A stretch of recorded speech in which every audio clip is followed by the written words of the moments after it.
ಕೆರೆಗಳ ಮೇಲೆ ಅಕ್ರಮ ಒತ್ತುವರಿ ಹೆಚ್ಚಾಗುತ್ತಿರುವುದು ಪರಿಸರ ಪ್ರೇಮಿಗಳಲ್ಲಿ ಆತಂಕ ಮೂಡಿಸಿದೆ.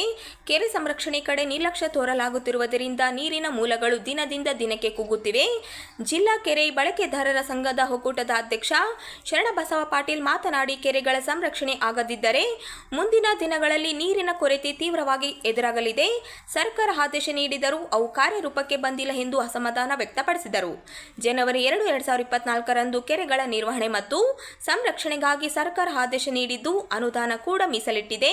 ಆದರೆ ಆ ಯೋಜನೆಗಳು ಕೇವಲ ದಾಖಲೆಗಳಿಗೆ ಸೀಮಿತವಾಗಿವೆ ಎಂದು ಆರೋಪ ಕೇಳಿಬರುತ್ತಿದೆ. ತಾಲೂಕಿನ ಮಲ್ಲಾಪುರ ಗ್ರಾಮದ ಕೆರೆಯಲ್ಲಿ ಅಕ್ರಮ ಒತ್ತುವರಿ ಪ್ರಕರಣ ಬೆಳಕಿಗೆ ಬಂದಿದ್ದು, ಇದು ಸಮಸ್ಯೆಯ ಗಂಭೀರತೆಯನ್ನು ತೋರಿಸುತ್ತದೆ.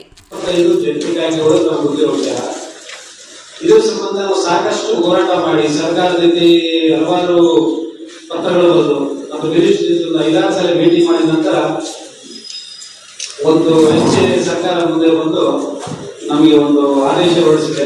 ಕೆರೆ ಬಳಕೆದಾರರ ಸಂಘದ ಸಹಭಾಗಿತ್ವದಲ್ಲಿ ಕೆರೆ ನಿರ್ವಹಣೆ ಮತ್ತು ಸಂರಕ್ಷಣೆ ಕೈಗೊಳ್ಳಲು ಸರ್ಕಾರವು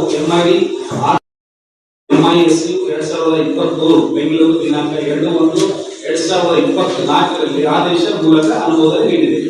ಆಯಾ ಇಲಾಖೆಯಲ್ಲಿ ನಿಗದಿಪಡಿಸಲಾದ ಅನುದಾನ ನೀತಿಯಲ್ಲಿ ಕೆರೆಗಳ ನಿರ್ವಹಣೆ ಮಾಡಲು ಈ ಆದೇಶ ಅವಕಾಶ ಕಲ್ಪಿಸಿದೆ. ಕೆರೆಗಳ ಸುತ್ತಲಿನ ಜೀವ ಪರಿಸರ ಉಳಿಸಿಕೊಂಡು ಅವುಗಳ ಪುನರ್ಜೀವಗೊಳಿಸಲು ಕೆರೆ ಬಳಕೆದಾರರ ಸಂಘಗಳ ಬಲಿಷ್ಠಗೊಳಿಸುವ ಅವರನ್ನು ಪಾಲುದಾರರನ್ನಾಗಿ ಮಾಡಿಕೊಳ್ಳುವುದು ಈ ಆದೇಶದ ಉದ್ದೇಶವಾಗಿರುತ್ತದೆ.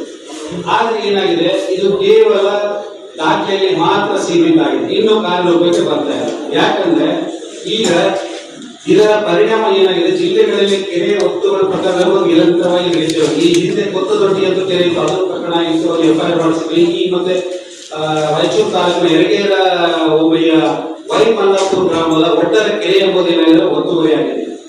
ಯಾವ ರೀತಿ ಅಂದ್ರೆ ಅಲ್ಲಿ ಒಂದು ಕಾಂಟ್ರಾಕ್ಟ್ ಪಡ್ಕೊಂಡಿದ್ದಾರೆ, ಆ ಊರಲ್ಲಿ ಎತ್ತಿ ಏನಾರ ಕೆರೆ ನೀರನ್ನು ಕೆರೆಗೆ ಹೆಚ್ಚಿರ್ತಾರೆ, ಅದೇ ತರ ಊರು ತಗೊಂಡು ಅದೇ ಊರಲ್ಲಿ ಹಾಕ್ತಾ ಇದ್ದಾರೆ.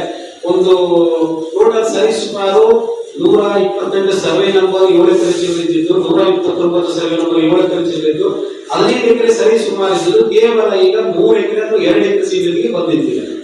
ಅದು ಊರು ತೆಗಿತಾರೆ, ಅಲ್ಲಿ ಯಂತ್ರ ಮಾಡ್ಕೊಂತಾರೆ, ನೀರು ಶೇಖರಣೆ ಬಹಳ ಅಡ್ಡಿ ಆಗ್ತಾ ಇದೆ. ಅದಾದ್ಮೇಲೆ ಒತ್ತುವರಿ ನಿರಂತರ ನಡೀತಾ ಇದೆ. ಇದರ ಸಂಬಂಧವಾಗಿ ನಾವು ಜಿಲ್ಲಾಧಿಕಾರಿ ಗಮನಕ್ಕೆ ತಂದಿದ್ದೀವಿ. ಯಾಕಂದ್ರೆ ಉದ್ದೇಶ ಏನದಲ್ಲ, ಯಾವುದೇ ಕೆರೆ ಕೆಲಸ ಮಾಡಿ ಏನೇ ಮಾಡಲಿ ಸಂಘದ ಸಹಭಾಗಿತ್ವದೊಂದಿಗೆ ಅಂದ್ರೆ ಕೆರೆ ನಿರ್ವಹಣೆ ಮಾಡ್ಕೊಂಡು ಹೋಗ್ಬೇಕು. ಯಾಕಂದ್ರೆ ಮುಂದಿನ ದಿನಗಳಲ್ಲಿ ನೀರಿನ ಅಭಾವ ಬಹಳ ಆಗುತ್ತೆ. ಇದೇ ತರ ಕೆಲವರು ಹೊಂದಿಕೊಳ್ಳೋದಾದಂಗೆಲ್ಲ ಬಹಳ ಸಮಸ್ಯೆ ಆಗಿದೆ. ಇದು ಆದೇಶ ಆಗಿ 1 ವರ್ಷ ಕಳೆದು ಜಿಲ್ಲಾಧಿಕಾರಿಗಳು ಏನದೆಲ್ಲ ಕರೆಸಿ ಯಾವುದೇ ಒಂದು ಕೆರೆ ಕೆಲಸ ನಿರ್ವಹಣೆ ಮಾಡ್ಬೇಕಾದ್ರೆ ನಮ್ಮನ್ನು ಕರೆದು ಇದೆಲ್ಲ ಸಹಭಾಗಿತ್ವದಲ್ಲಿ ಮಾಡ್ಬೇಕು. ಯಾಕಂದ್ರೆ ನಮ್ಗೆ ಗೊತ್ತಿದ್ದಷ್ಟು ಬೇರೆಯವ್ರಿಗೆ ಗೊತ್ತಿರಲ್ಲ. ಕಾಂಟ್ರಾಕ್ಟ್ ಬರ್ತಾರೆ, ಅವ್ರು ಎಷ್ಟು ಇರುತ್ತೆ ಅಷ್ಟು ಮಾಡ್ಕೊಂಡು ಹೋಗ್ತಾರೆ, ಅಷ್ಟೇ ಹೊತ್ತು ಬೇರೆ ಏನಿಲ್ಲ. ಈ ಸಮಸ್ಯೆ ಏನದಲ್ಲ ತ್ವರಿತ ಪರಿಹಾರ ಕಂಡುಕೊಳ್ಳುವ ನಿಟ್ಟಿನಲ್ಲಿ ಒಕ್ಕೂಟ ಜಿಲ್ಲಾಡಳಿತಕ್ಕೆ ಮಹತ್ವದ ಮನವಿಗಳು ಸಲ್ಲಿಸಿದೆ. ಇದರಲ್ಲಿ ತಕ್ಷಣ ಜಿಲ್ಲಾಧಿಕಾರಿಗಳು ಪ್ರಾಧಿಕಾರದ ಅಧ್ಯಕ್ಷರಾಗಿದ್ದಾರೆ. ಆ ಕಾರಣಕ್ಕೆ ನಮ್ಮ ಬಳಕೆದಾರ ಸಂಘದ ಕರೆಸ್ಬಿಟ್ಟು ಏನಾದ್ರು ಒಂದು ಮೀಟಿಂಗ್ ಮಾಡಿ ಸಮಗ್ರ ಏನದಲ್ಲ ಇಷ್ಟು ಕೆರೆಗಳ ಏನೇನು ಸಮಸ್ಯೆ ಅಲ್ಲ ಅದನ್ನು ನಿರ್ವಹಣೆ ಮಾಡಬೇಕಂತ ಒಂದು ಕೇಳ್ಕೊಂತೀವಿ. ಮತ್ತೆ ಗಡಿ ಗುರುತಿಸುವುದಂದ್ರೆ ಏನಾಗ್ತಾ ಇದೆ, ಯಾವುದು ಭಾಗ ಅಂತ ಗೊತ್ತಾಗ್ತಿಲ್ಲ. ಅದಕ್ಕೆ ಏನ್ ಮಾಡಬೇಕು, ಒಂದು ಟ್ರೆಂಚ್ ಮುಖಾಂತರ ಸುತ್ತಮುತ್ತ ಟ್ರೆಂಚ್ ಮುಖಾಂತರ ಗಿಡಗಳು ನಾಟಿ ಜಿಯೋ ಫೆನ್ಸಿಂಗ್ ಅಂದ್ರೆ ಗಿಡಗಳು ನಾಟ್ಬಿಟ್ಟು ಜಿಯೋ ಫೆನ್ಸಿಂಗ್ ಮಾಡೋದಂದ್ರೆ ಮುಂದಿನ ದಿನಗಳಲ್ಲಿ ಒತ್ತುವರಿ ಆಗುವುದಿಲ್ಲ. ಯಾಕಂದ್ರೆ ಒಂದು 10 ವರ್ಷ ಮಾಡಿದ್ವಿ ನಾವು ಆ ವಿಚಾರದಲ್ಲಿ, ನಾವೇನಾದ್ರೂ ಫೆನ್ಸಿಂಗ್ ಹಾಕಿ ಅಂತ ಹೇಳಲ್ಲ. ಎಷ್ಟು ಬದುಕಿಗೆ ಗಿಡ ಹಾಕಬೇಕು.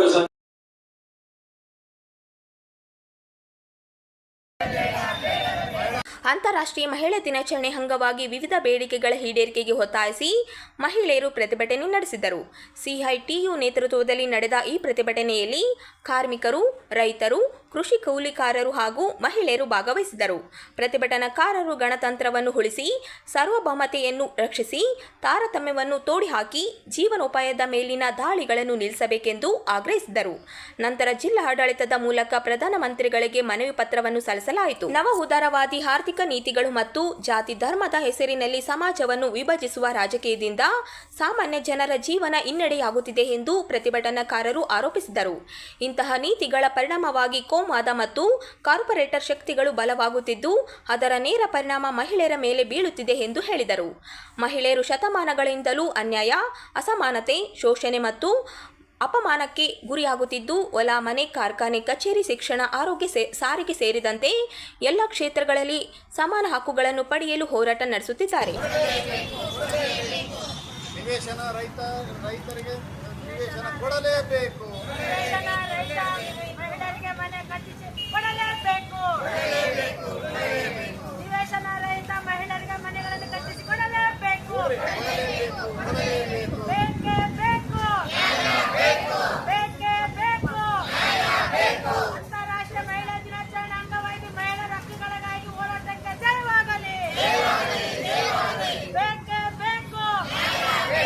ಬೇಕೇ ಬೇಕು. ಸಮಾನ ಕೆಲಸಕ್ಕೆ ಸಮಾನ ವೇತನ ಕೊಡಲೇಬೇಕು. ಮಹಿಳೆಯರ ದೌರ್ಜನ್ಯವನ್ನು ನಿಲ್ಲಲೇಬೇಕು. ಮಹಿಳೆಯರಿಗೆ ಕೆಲಸ ಮಾಡಲು ದೌರ್ಜನ್ಯ ನಿಲ್ಲಲೇಬೇಕು. ಮಹಿಳೆಯರು ಕೆಲಸ ಮಾಡತಕ್ಕಂಥ ಕೆಲಸದಲ್ಲಿ ಪ್ರತ್ಯೇಕ ಕೊಠಡಿ ಕೊಡಲೇಬೇಕು. ದುಡಿಯುವ ಮಹಿಳೆಯರು ಕೆಲಸ ಮಾಡೋರಿಗೆ ಮುಟ್ಟಿನ ರಜೆ 2 ದಿನಗಳು ಕೊಡಲೇಬೇಕು. ಇರ್ತಕ್ಕಂಥ ಮಹಿಳೆಯರಿಗೆ ಮುಟ್ಟಿನ ರಜೆ 2 ದಿನ ಕೊಡಲೇಬೇಕು. ನಿವೇಶನ ಇಲ್ಲದವರಿಗೆ ನಿವೇಶನ ಮಂಜೂರು ಮಾಡಿ ಕೊಡಲೇಬೇಕು. ನಿವೇಶನ ಇಲ್ಲದವರಿಗೆ ನಿವೇಶನ ಮಂಜೂರು ಮಾಡಿ ಕೊಡಲೇಬೇಕು. ಬೇಕೇ ಬೇಕು. ಬೇಕೇ ಬೇಕು. ಪಡಿತರ ಕಾರ್ಡ್ ಇಲ್ಲದವರಿಗೆ ಪಡಿತರ ಕಾರ್ಡ್ ಕೊಡಲೇಬೇಕು. ಪಡಿತರ ಕಾರ್ಡ್ ಇಲ್ಲದವರಿಗೆ ಪಡಿತರ ಕಾರ್ಡ್ ಕೊಡಲೇಬೇಕು. ಗೃಹಲಕ್ಷ್ಮಿಯನ್ನು ಜಾರಿ ಮಾಡಲೇಬೇಕು. ಗೃಹಲಕ್ಷ್ಮಿ ಹಣವನ್ನು ಜಾರಿ ಮಾಡಲೇಬೇಕು. ದೇವದಾಸಿ ಮಹಿಳೆಯರಿಗೆ ಪಿಂಚಣಿ 3 ತಿಂಗಳ ಬಾಕಿ ಇರುವುದು ಕೊಡಲೇಬೇಕು. ದೇವದಾಸಿ ಮಹಿಳೆಯರಿಗೆ 3 ತಿಂಗಳ ಬಾಕಿ ಇರುವ ಪೆನ್ಷನ್ ಕೊಡಲೇಬೇಕು. ಬೇಕೇ ಬೇಕು. ಬೇಕೇ ಬೇಕು. ರೇಷನ್ ಅಂಗಡಿಯಲ್ಲಿ 5 ತರ ರೇಷನ್ ಅನ್ನು ಕೊಡಲೇಬೇಕು. ಓಪನ್ ಅಲ್ಲಿ ಪರಿಶಿಷ್ಟ ಜಾತಿ ಪಟ್ಟಿಯಲ್ಲಿರುವ 12 ಸ್ಪಷ್ಟ ಜಾತಿಗಳನ್ನು ಕೈಬಿಟ್ಟು ಕೆನೆ ಪದರ ಆಧಾರದ ಮೇಲೆ ಒಳ ಮೀಸಲಾತಿ ಜಾರಿಗೆ ತರಬೇಕೆಂದು ಅಂಬೇಡ್ಕರ್ ಪೀಪಲ್ಸ್ ಆಫ್ ಪಾರ್ಟಿ ರಾಜ್ಯ ಅಧ್ಯಕ್ಷರಾದ ಮಹೇಂದ್ರ ಕುಮಾರ್ ಮಿತ್ರ ರಾಜ್ಯ ಸರ್ಕಾರವನ್ನು ಒತ್ತಾಯಿಸಿದ್ದಾರೆ. ನಗರದಲ್ಲಿ ಸುದ್ದಿಗಾರರೊಂದಿಗೆ ಮಾತನಾಡಿದ ಅವರು, ರಾಜ್ಯದಲ್ಲಿ ಹುದ್ದೆಗಳ ಭರ್ತಿಯಲ್ಲಿ ಪರಿಶಿಷ್ಟ ಜಾತಿಗಳಿಗೆ ಸಮರ್ಪಕ ಅವಕಾಶ ಸಿಗುತ್ತಿಲ್ಲ ಎಂದು ಆರೋಪಿಸಿದರು. ಒಬಿಸಿ, ಎಸ್ಟಿ, ಇಡಬ್ಲ್ಯೂಎಸ್ ಹಾಗೂ ಸಾಮಾನ್ಯ ವರ್ಗಗಳಿಗೆ ಮೀಸಲಾದ ಹುದ್ದೆಗಳಲ್ಲೂ ಪರಿಶಿಷ್ಟ ಜಾತಿಗಳಿಗೆ ಅವಕಾಶ ಕಲ್ಪಿಸಬೇಕೆಂದು ಹೇಳಿದರು. ಪರಿಶಿಷ್ಟ ಜಾತಿಗಳಿಗೆ ನಿಜವಾದ ನ್ಯಾಯ ಸಿಗಬೇಕಾದರೆ ಕೆನೆ ಪದರ ಜಾತಿ ಅಗತ್ಯ. ಹಿಂದುಳಿದ ಜಾತಿಗಳಿಗೆ ಸಮಾನ ಅವಕಾಶ ಸಿಗಬೇಕು. ಇಲ್ಲದಿದ್ದರೆ ನ್ಯಾಯಮೂರ್ತಿ ಸಂತೋಷ್ ಹೆಗ್ಡೆ ಅವರ ನೇತೃತ್ವದಲ್ಲಿ ಆಯೋಗ ರಚಿಸಿ ಪರಿಶಿಷ್ಟ ಜಾತಿಗಳನ್ನು ಎ ಮತ್ತು ಬಿ ಪ್ರವರ್ಗಗಳಾಗಿ ವಿಂಗಡಿಸಬೇಕೆಂದು ಆಗ್ರಹಿಸಿದರು. ನ್ಯಾಯಮೂರ್ತಿ ನಾಗಮೋಹನ್ ದಾಸ್ ವರದಿಯನ್ನು ತಿರಸ್ಕರಿಸಿ ಸುಪ್ರೀಂ ಕೋರ್ಟ್ ನಿವೃತ್ತಿ ನ್ಯಾಯಮೂರ್ತಿಗಳ ಮೂಲಕ ಪ್ರತಿ ವರ್ಗಕ್ಕೆ ಶೇಕಡ 7.5% ಮೀಸಲಾತಿ ಹಂಚಿಕೆ ಮಾಡಬೇಕು ಎಂದರು. ಬಿಜೆಪಿ ಸರ್ಕಾರ ಮೀಸಲಾತಿ ಪ್ರಮಾಣವನ್ನು 50ರಿಂದ 56 ಮಾಡಿದ್ದು ಅದನ್ನು ನಾನು ಪ್ರಶ್ನಿಸಿದ ಕಾರಣ ಹೈಕೋರ್ಟ್ ನಲ್ಲಿ ಅದಕ್ಕೆ ತಡೆ ನೀಡಲಾಗಿದೆ. ಅದೇ ರೀತಿಯಾಗಿ ಸುಪ್ರೀಂ ಕೋರ್ಟ್ ಇನ್ನೊಂದು ಕೂಡ ಜಜ್ಮೆಂಟ್ ಇದೆ ಸೀರಿಯಲ್ ನಂಬರ್ 2 ನಲ್ಲಿ bridge Mohan Lal versus union of India. ಆ ಜಜ್ಮೆಂಟ್ ಅಲ್ಲಿ ಏನ್ ಹೇಳ್ತಾರೆ ಅಂತಂದ್ರೆ, ಯಾವುದೇ ಒಂದು ಸುಪ್ರೀಂ ಕೋರ್ಟ್ ಆದೇಶ ಮಾಡಿದ ಮೇಲೆ ಅದು ಅದರ ಸಬಾರ್ಡಿನೇಟ್ ಕೋರ್ಟ್ಸ್ ಆಗಲಿ ಅಥವಾ ಪ್ರಾಧಿಕಾರಗಳಾಗಲಿ ಅಥವಾ ಟ್ರೈಬ್ಯುನಲ್ಸ್ ಆಗಲಿ ಅಥವಾ ಗವರ್ಮೆಂಟ್ಸ್ ಆಗಲಿ, both union and state government ಎಲ್ಲರಿಗೂ ಸಂಬಂಧಪಟ್ಟ 44. So law declared by the Supreme Court is binding upon all its subordinate courts and the judgment declared by the Honorable Supreme Court of India is the rule of law ಅಂತ ಹೇಳಿ ಒಂದು judgment landmark ಜಜ್ಮೆಂಟ್ಗಳಿದೆ. So ಆ ಕಾರಣಕ್ಕಾಗಿ ನಮ್ಮ ದೇಶದಲ್ಲಿ 2024ರಲ್ಲಿ state of Punjab versus Damodar Singh ಪ್ರಕರಣದಲ್ಲಿ ಸುಪ್ರೀಂ ಕೋರ್ಟ್ ಈ ಪರಿಶಿಷ್ಟ ಜಾತಿಗಳಲ್ಲಿ ಹಿಂದುಳಿಕೆಗೆ ಏನು ಕಾರಣ ಅಂತೇಳಿ ಆರ್ಟಿಕಲ್ 142 ತಗೊಂಡು ವಿಮರ್ಶವಾಗಿ ಚರ್ಚೆ ಮಾಡಿ ಅದಕ್ಕೆ ಒಂದು ಪರಿಹಾರ ಕೊಟ್ಟಿದ್ದಾರೆ. ಆ ಪರಿಹಾರದಲ್ಲಿ ಏನಿದೆ ಅಂತಂದ್ರೆ, ಮೊದಲನೇದಾಗಿ ಒಳ ಮೀಸಲಾತಿ ಮಾಡಿ ಅದು 6:1 ರೇಷಿಯೋದಲ್ಲಿ ಅನುಪಾತದಲ್ಲಿ ಜಾರಿ ಮಾಡಿದ್ದಾರೆ. ಎರಡನೇದು ಏನಿದೆ ಅಂತಂದ್ರೆ ಕ್ರೀಮಿ ಲೇಯರ್. ಇದು ಕ್ರೀಮಿ ಲೇಯರ್ ಕೆರೆ ಪತ್ರ ಕೊಟ್ಟಿದ್ದಾರಲ್ಲಿ ಇದು 3ನೇ ಜಜ್ಮೆಂಟ್ ಸುಪ್ರೀಂ ಕೋರ್ಟ್ ಇಂದ ಬಂದಿರೋದು. ಫಸ್ಟ್ ಜಜ್ಮೆಂಟ್ ಬಂದು beer Singh versus Delhi Jal board, ಎರಡನೇ ಬಂದು ಜರ್ನಲ್ ಸಿಂಗ್ ಜಜ್ಮೆಂಟ್. ಆ ಎರಡು ಜಜ್ಮೆಂಟ್ ಗಳನ್ನ ಇದರಲ್ಲಿ ಸೇರಿಸಿದ್ರೆ ನೈಜ ಪರಿಶಿಷ್ಟ ಜಾತಿಗಳಿಗೆ ಸರ್ಕಾರಿ ಸೌಲಭ್ಯ ಸಿಗಲು ಅನುಕೂಲವಾಗುತ್ತೆ ಅಂತ ಹೇಳಿ ನಾನು ಸುಪ್ರೀಂ ಕೋರ್ಟ್ ಅಲ್ಲಿ ವಾದ ಮಾಡಿದೆ. ನಾನು ಫೆಬ್ರವರಿ 2024 ಅಲ್ಲಿ ಆ ಕಾರಣಕ್ಕಾಗಿ 4:3 ರೇಷಿಯೋದಲ್ಲಿ ಕೆರೆ ಪದರವನ್ನು state of Punjab versus Davendra Singh ಪ್ರಕರಣದಲ್ಲಿ ಜಾರಿ ಮಾಡಿದ್ದಾರೆ. ಸೊ ಅದು ಸುಪ್ರೀಂ ಕೋರ್ಟ್ ಆರ್ಡರ್ ಮೇಲೆ ಇಲ್ಲಿ ನಮ್ಮ ಕರ್ನಾಟಕ ರಾಜ್ಯದಲ್ಲಿ ಏನ್ ಮಾಡಿದ್ದಾರೆ ಅಂತಂದ್ರೆ ಕೆರೆ ಪದರವನ್ನು ಬಿಟ್ಟು ಕೇವಲ ಒಳ ಮೀಸಲಾತಿ ಮಾಡಿದ್ದಾರೆ.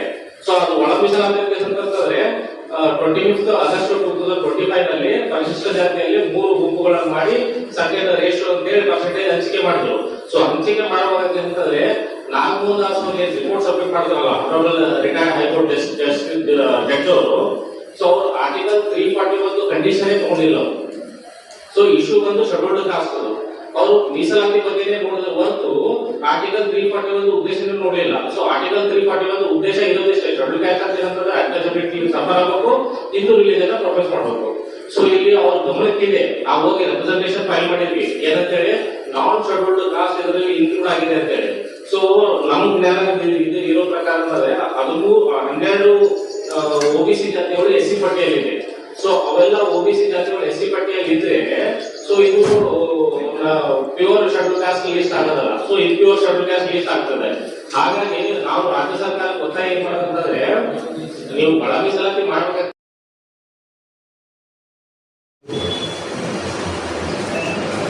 ಶ್ರೀ ಸುಷಮೀಂದ್ರ ತೀರ್ಥರ ಸೇವಾ ಸಮಿತಿ ಹಾಗೂ ಭಕ್ತರ ವೃಂದದ ವತಿಯಿಂದ ಏಪ್ರಿಲ್ 2 ರಿಂದ 6 ರವರೆಗೆ 5 ದಿನಗಳ ಕಾಲ ನಗರದ ಶ್ರೀ ಮಂಗಲಿ ಮುಖ್ಯ ಪ್ರಾಣ ದೇವಸ್ಥಾನದಲ್ಲಿ ಶ್ರೀ 108 ಶ್ರೀ ಸುಷಮೀಂದ್ರ ತೀರ್ಥರ ಜನ್ಮ ಶತಮಾನೋತ್ಸವ, ವಿವಿಧ ಧಾರ್ಮಿಕ ಕಾರ್ಯಕ್ರಮಗಳು ಹಾಗೂ ಭವ್ಯ ಶೋಭಾಯಾತ್ರೆ ನಡೆಯಲಿದೆ ಎಂದು ಭಕ್ತರಾದ ಸುರೇಂದ್ರ ಆಚಾರ್ಯ ತಿಳಿಸಿದ್ದಾರೆ.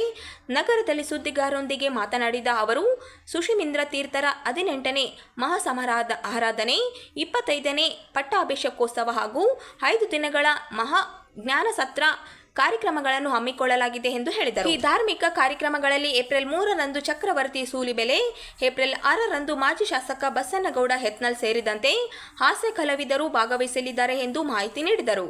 5 ದಿನಗಳ ಧಾರ್ಮಿಕ ಕಾರ್ಯಕ್ರಮಗಳಿಗೆ ಮಂತ್ರಾಲಯದ ಸುಬದೇಂದ್ರ ತೀರ್ಥರು ದಿವ್ಯ ಸಾನ್ನಿಧ್ಯ ವಹಿಸಲಿದ್ದಾರೆ.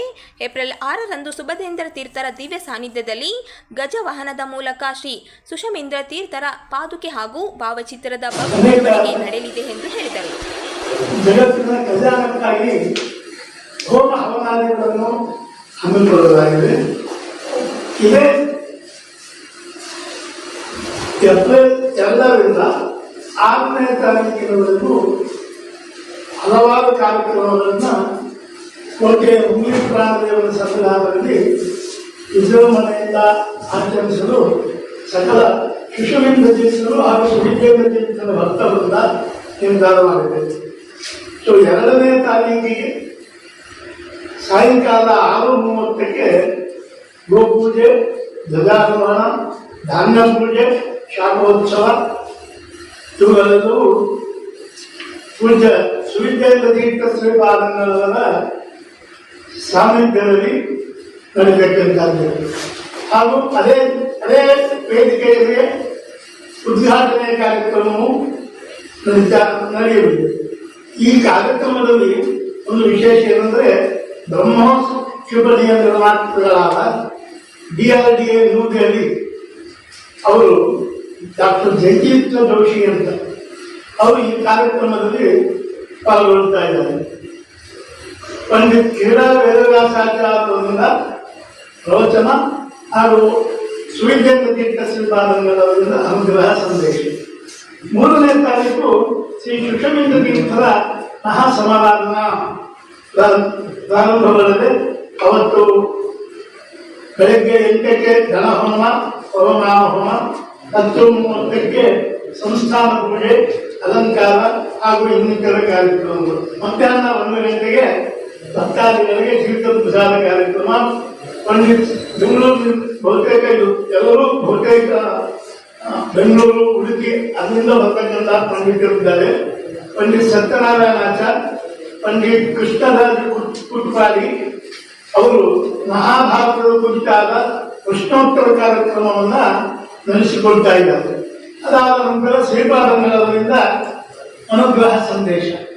ಅದೇ ದಿವಸ ಸಾಯಂಕಾಲ 6 ಗಂಟೆಗೆ ಚಕ್ರವರ್ತಿ ಸೂಲಿಬೆಲೆ ಅವರಿಂದ ಕಾರ್ಯಕ್ರಮ ನಡೆಯಲಿದೆ.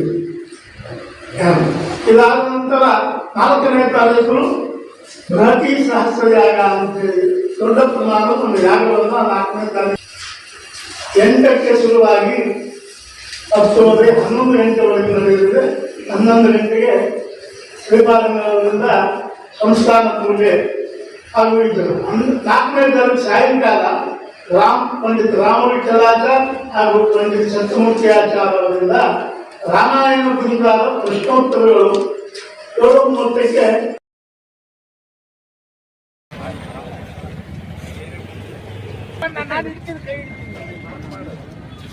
ನಗರದಲ್ಲಿ ಹೆಚ್ಚುತ್ತಿರುವ ಬೇಸಿಗೆಯ ಬಿಸಿಲಿನ ತೀವ್ರತೆಯ ನಡುವೆ ಸಾರ್ವಜನಿಕರ ದಾಹ ತೀರಿಸಲು ಮಡಿವಾಳ ಸಮಾಜದ ಯುವಕರು ಶುದ್ಧ ಕುಡಿಯುವ ನೀರಿನ ಹರವಟಿಕೆ ಸ್ಥಾಪಿಸಿ ಮಾನವೀಯ ಸೇವೆಗೆ ಮುಂದಾಗಿದ್ದಾರೆ.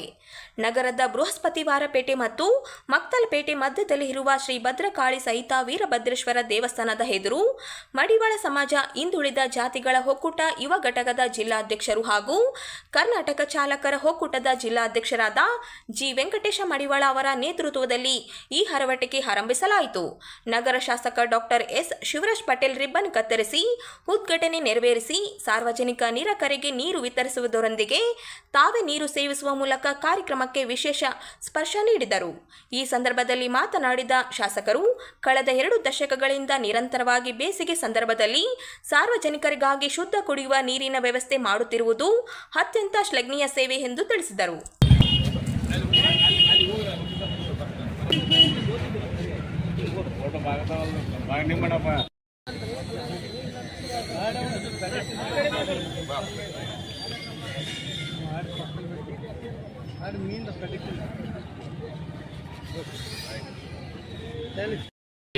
ರಾಯಚೂರಿನ ಬಡ ಜನರಿಗೆ ಮತ್ತು ಅನೇಕ ಜನರು ರಸ್ತೆಯಲ್ಲಿ ಓಡಾಡ್ತಾ ಇರ್ತಾರೆ. ಬೇರೆ ಊರಿನಿಂದ ಬಂದಂಥ ಬಡ ಜನರಿಗೆ ಇವತ್ತು ನೀರು ಒದಗಿಸುವಂಥ ಕೆಲಸ ಅನೇಕ ವರ್ಷಗಳಿಂದ ಮಾಡ್ತಾ ಇದ್ದಾರೆ. ಮತ್ತು ರಾಯಚೂರಿನಲ್ಲಿ ಇಲ್ಲೊಂದೇ ಅಲ್ಲ, ನಮ್ಮ ಪೇಟ್ಲಾಪುರದಲ್ಲಿ ಇಲ್ಲಿ ಎಲ್ಲಿ ಅವಶ್ಯಕತೆ ಇರ್ತದೋ ಆ ನೀರಿನ ಸೌಲಭ್ಯ ಕೊಡುವಂಥ ಕೆಲಸ ಮಾಡ್ತಾರೆ. ಇದ್ರ ಜೊತೆಗೆ ಅನೇಕ ಸಾಮಾಜಿಕ ಚಟುವಟಿಕೆಗಳು, ಸಮಾಜದ ಕಟ್ಟಕಡೆಯ ವ್ಯಕ್ತಿಗೆ ಏನು ಸೌಲಭ್ಯ ಬೇಕೋ ಆ ಸೌಲಭ್ಯ ಒದಗಿಸುವಂಥ ಕೆಲಸ ನಮ್ಮ ವೆಂಕಟೇಶ್ ಮತ್ತು ಆ ತಂಡದವರು ಎಲ್ಲರೂ ಪ್ರತಿ ಸಾರಿ ಮಾಡ್ತಾ ಇರ್ತಾರೆ. ದೇವರು ಅವರಿಗೆಲ್ಲ ರೀತಿಯಿಂದ ಆರೋಗ್ಯ ಐಶ್ವರ್ಯ ಅಂತಸ್ತು ಕೊಡಲಿ, ಅವ್ರ ಕುಟುಂಬಕ್ಕೆ ಒಳ್ಳೆಯದಾಗಲಿ ಅಂತ ಕೇಳ್ತೀನಿ.